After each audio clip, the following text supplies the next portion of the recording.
Hello, this is Nadine with Fresh Music Freaks, sitting here with Nick Vanderwall, also known as Afrojack. So I just want to say first off, my pleasure to meet with you today. You inspired me back when I was in high school to actually start listening to electronic dance music, and you've inspired generations to do so as well. So I want to ask you, how does it feel knowing that you've inspired generations to start listening to this genre? Well, I like to think that my music inspired people to listen to the genre.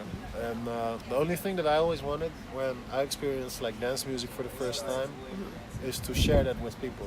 Because the first time I went to a club and I experienced the community of dance music lovers, it's like this world is a lot better than like regular society. And ever since that day, like I've always been adamant about trying to mix things to try and introduce more people to that. So that's why I always try to mix hip hop and EDM or pop or everything. Absolutely, and you do a great job of it too. And I mean, you've done so much that you've actually inspired people to start writing and producing their own music. Speaking of which, you've actually recently done the Global Remix Battle. And I want to know a little bit about that. How did you choose the winners for that? I chose the winners with a very big team of people. So there were about 14 or 1,500 like people that sent in the remix. But a lot of the remixes, sadly for the remixers, but very good for me, is that, like they were on such a low productional level that we didn't have to spend a lot of time listening to it. So I think like 90% was people that just were producing for a few months or maybe a year. I thought like, let me give it a try. It's not necessarily a bad thing, but like there's also people that have been producing for 10 years and they have a lot of mixing experience and more ideas behind arranging. So we found some very serious talents. And that's also the message I gave to like everyone that didn't make through. Is like I produced music for 6 years before my first record got signed. Yep. And like out of those 6 years, the latter 2 years were like non-stop. Yeah. And it's not just producing; it's also finding information about mixing, reading about what do you call it, psychoacoustics. How does your ear work? How does your brain perceive music? Like it's not just about producing remixes or producing the best remix, it's also how do you do that? You need information for that. So we judged, we listened, I listened and I listened and I listened, and eventually we found I think like 25 people that we were like, this is serious. And then out of those there were 5 that we thought these guys made the best remix, and out of those 5 there were 2 that we thought these guys, well actually 3-ish, that we thought these guys have potential to become serious producers, so we signed them. Very nice. 2.5, like one is like half-ish, and 2 we actually signed. That's so cool. One of them, which in my opinion is the main winner, he didn't make the best remix creatively, but he has the best skill as a producer. I'm playing like 4 or 5 of his tracks on Ultra this Sunday. That's awesome. And I turned one of his records into a collaboration. Like he sent me a record and I was like, yo, blah blah blah. I'm gonna play that too on Sunday. But that to me was the goal. It wasn't to like, hey, submit your remix, we'll release it. But it was like to find people, find talented people, find people with a certain mindset that we can not just release their remix, but like give them their dream life, you know? Or give them the keys to their dream life. Yes, and I'm sure they're very appreciative of that. And it's... They don't know yet. Oh. Well, like, I know because I've been there, but like they just like know, I get signed, maybe some stuff will happen now. They don't know. They hope, but they don't know. I know. They don't know the life. But you yourself, I mean, you produce a ton of awesome music. You recently came out with Sober. So, I mean, you spend a lot of time in the studio, obviously. So what goes through your mind when you're sitting in the studio, you know, grinding on a track? What do you mean what goes through my mind? Like, what inspires you? Like, how do you actually, like, start a track? How, like, I know that's a deep question. It's like cooking. Like, it's like cooking. You go in the kitchen, you're like, what do I feel like? But you also think, like, what are my guests hungry for? And then you think of, like, how much will I cook? because maybe tomorrow I have other guests, so I should have some leftovers. Or like, and through all those things, you decide the recipe. And then when you decide the recipe, cooking is easy if you've been cooking for 12 years. So it's, for me, it's not so much about producing a record, it's more so what will I produce. And when we were working on the Sober track, I was actually in Denmark with Thomas Trulson, who wrote part of it and produced part of it. And he played me a rough demo of him singing to that off-tune piano, and then like a very, very basic version of the beat drop. And I was like a lot of people will love this recipe, and I love it too. That's the combo. When you have something you love, and a lot of people will love, and your fans will love, that's a fun recipe to cook. Let's see if it works. But for me, when I'm producing pop, that's what I'm thinking like. I think like a DJ. When I'm producing my Ultra set, actually I produced 10 club records for my Ultra set, but I didn't produce them and then fit them in my Ultra set. I was making my Ultra set, and then I thought like, oh, this would be dope there, but it doesn't exist yet, let me make it. So it's the other way around. And I think that's how I've always produced, only now in a more efficient way. So when Sober came together, it was more so thinking about what would fit right now in society, what would be cool, but also how would I do it, like how would I love it, and how will my fans like it? Because I have a lot of EDM fans, so I have to figure out a way that it doesn't sound full gangster hip hop or full pop. It still needs to have like my signature in there, so they know it was me. Absolutely. And like I said, with club tracks, like I love working the other way around. So I love working from a DJ set perspective.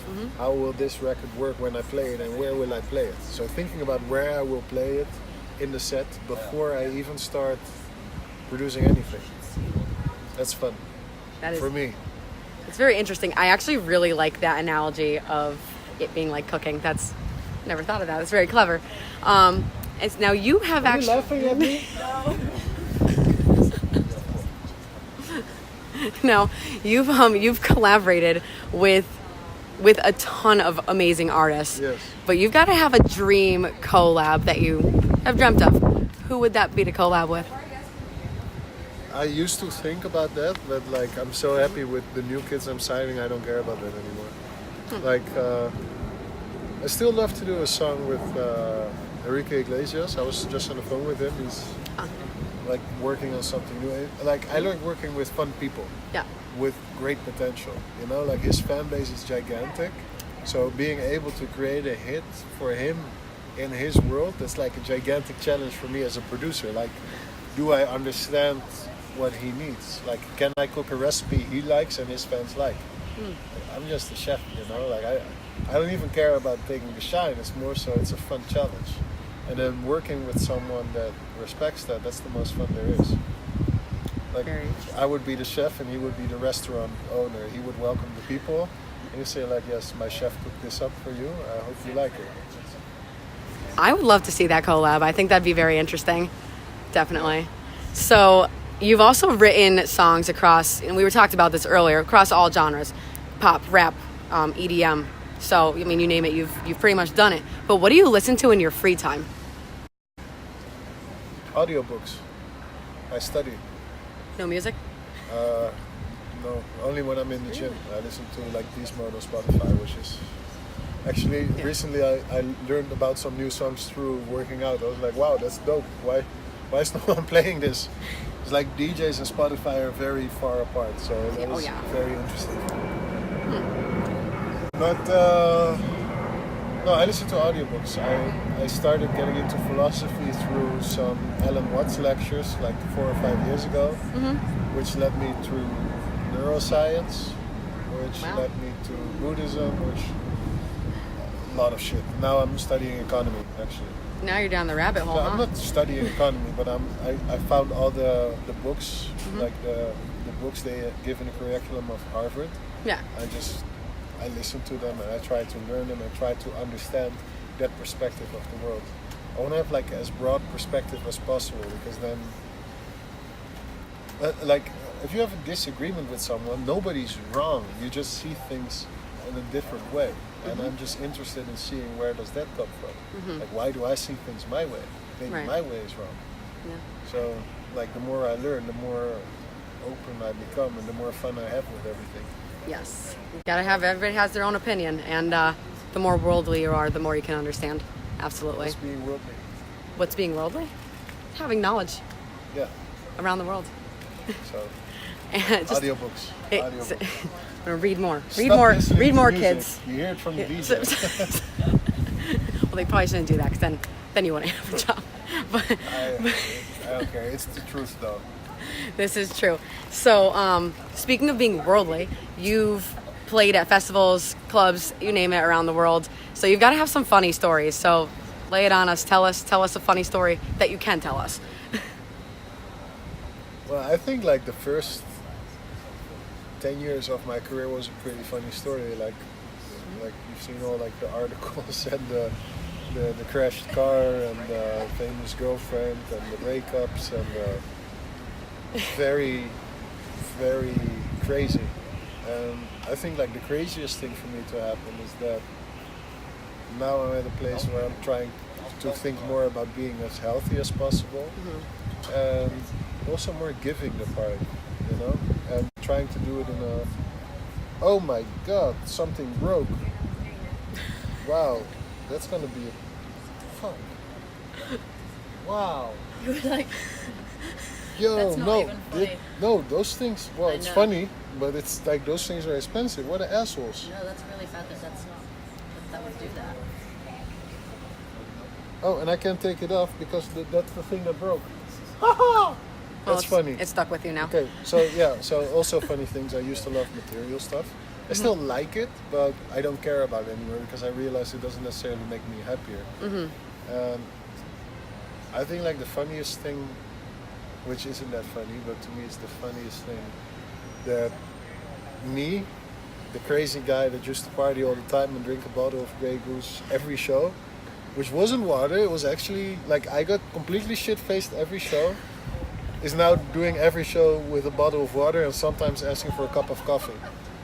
I'll still drink, like if I'm with friends I would have a drink or a couple of drinks, but like now I'm at a point where I'm just like, I do the show, I love the show, and I go back to my hotel room, and before I go to sleep, instead of like going, I actually produce for 2 more hours, and then the next morning I study something, or like I'm very active now.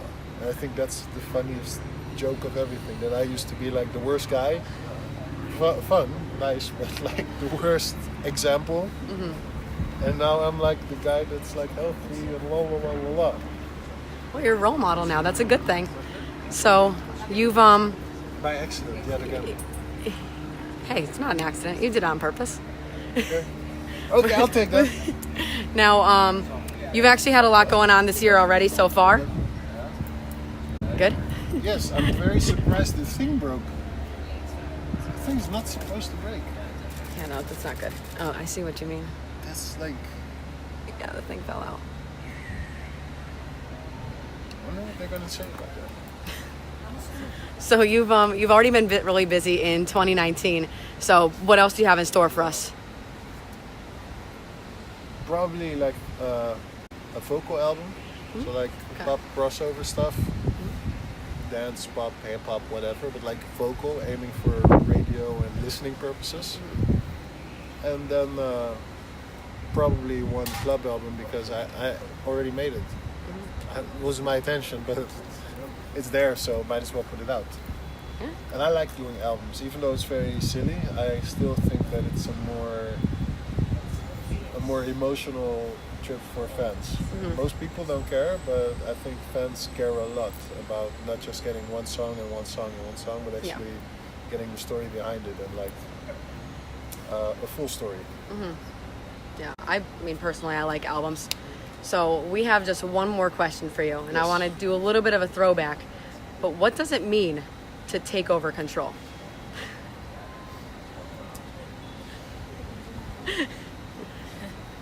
I stump you? I don't want to disappoint anyone, but I didn't write the song. I produced the song. Ava wrote the song. But when you ask me what does it mean to take over control, well, it's like what I would mean when I say take over control is like stop being a pussy and stop listening to the people around you. Like they don't know you. Like they have their own problems to think about. So don't let them control your life. You control your life. When I wanted to be a DJ, everyone was laughing at me, saying, "Hey, that's so stupid. Why you want to be a DJ?" They didn't even say you'll never be a DJ. They just said like why? Like ha ha ha. That's not a lot of input to get from the people around you when you want to really do something. Yeah. Which I also produced. Now you're on top of the world. So I just want to say thank you very much, Nick, for sitting down with us at Fresh Music Freaks. We're definitely very appreciative. Can't wait to see you at Ultra this weekend. And so I'm sure we'll see you at some other Miami Music Week parties, right? Yes. All right. Thank you. Thank you very much. Thank you.